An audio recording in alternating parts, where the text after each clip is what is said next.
All right, let's talk about this DeWalt 16-foot tape measure.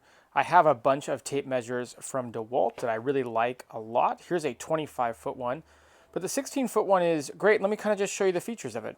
So first off, the great thing about it is that the numbers are very, very large. And you'd think that that was standard with all tape measures, but let me tell you, it's not the case.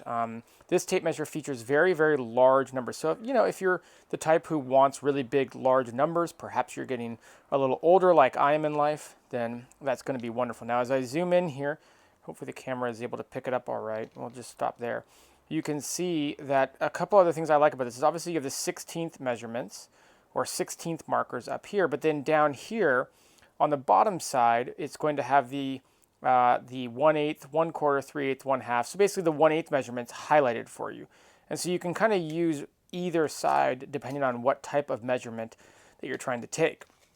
Some downsides is that this does not give you millimeters or centimeter measurements or meter measurements. It's only inches and feet.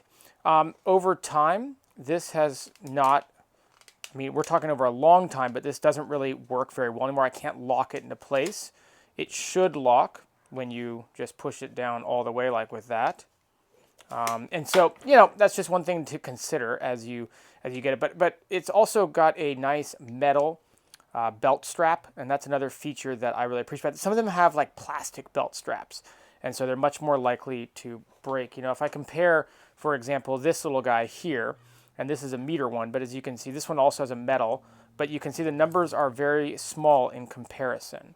And so, if you're looking, I'd say that if you're looking for large numbers, you can kind of see the difference here, right? Like it's just a lot easier to read and a lot easier to see. So I like this DeWalt for two reasons. Number one, the numbers are large. Number two, I don't have to worry about centimeter measurements to confuse me. I am only worried about inches and then up to 1/16 of an inch.